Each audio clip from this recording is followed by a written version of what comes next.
जे झालं ते सगळं विसरू आपण आणि मागच्या 2-2.5 वर्षाचा कालखंड मागं टाकून आपण सगळे एक होऊ आणि महाराष्ट्रात राष्ट्रवादी काँग्रेस पुन्हा एकसंघ करू ही त्यांची अंतिम आणि फार तीव्र अशी आग्रहाची भूमिका होती. अलीकडच्या काळात बऱ्याच वेळेला दादा स्वतः माझ्या घरी आलेले होते.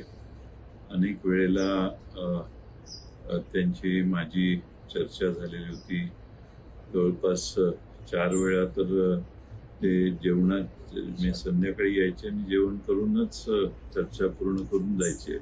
त्यामुळं बऱ्यापैकी त्यांची इच्छा होती की साहेबांच्या देखतच मला हे सगळे दोन्ही पक्ष आपले एकत्रित करायचे आहेत आणि माझ्याबद्दल जी जनमानसात आहे ते सगळं पुसून मी पुन्हा साहेबांच्या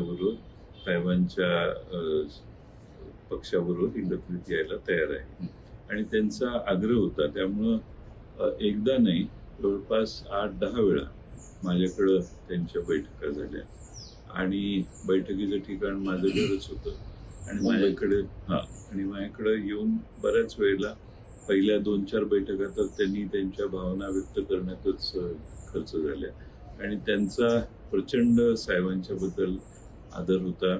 साहेबांच्या बरोबर जे झालं ते सगळं विसरू आपण आणि मागच्या 2-2.5 वर्षाचा कालखंड मागं टाकून आपण सगळे एक होऊ आणि महाराष्ट्रात राष्ट्रवादी काँग्रेस पुन्हा एकसंघ करू ही त्यांची अंतिम आणि फार तीव्र अशी आग्रहाची भूमिका होती.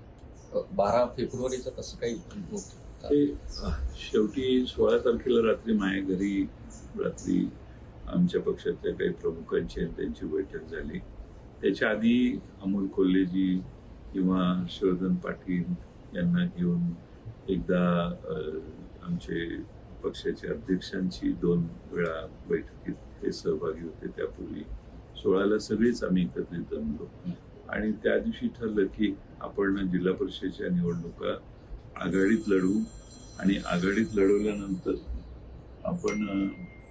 लढवल्यानंतर आम्ही त्याच्यात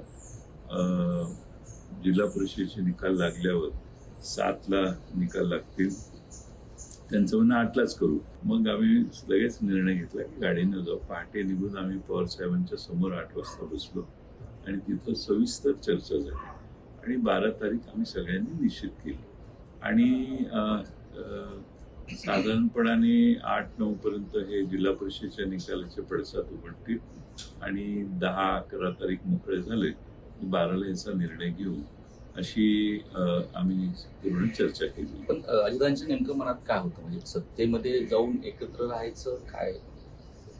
नाही, आधी दोन्ही पक्ष एकत्रित करायचे याच्याबद्दल त्यांचा आग्रह होता.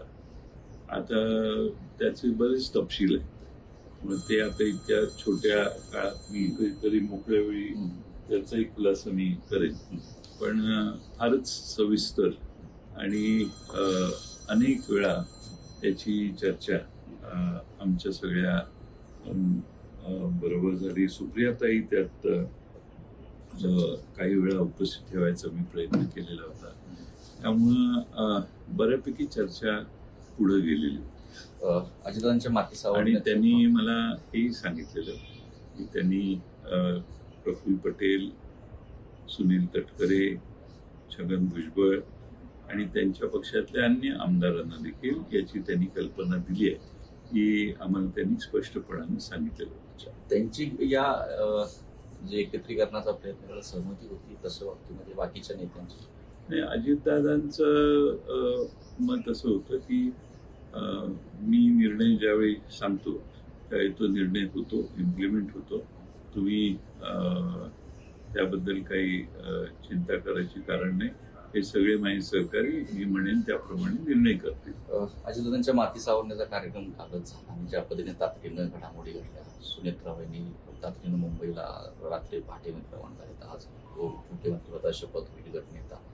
या सगळ्या ज्या इतक्या घडामोडी तातडीनं घेत आहेत, शपथविधी तो त्यांचा पक्षाचा निर्णय आहे, त्यांच्या पक्षाचा निर्णय आहे आणि मुख्यमंत्र्यांची त्याला संमती असल्यावर मग शपथविधी वगैरे हे सोपस्कार होता. त्याचं प्रोसिजर आहे. त्यांच्या पक्षाचा अंतर्गत निर्णय आहे त्यावर आम्ही काही भाष्य करू इच्छित नाही.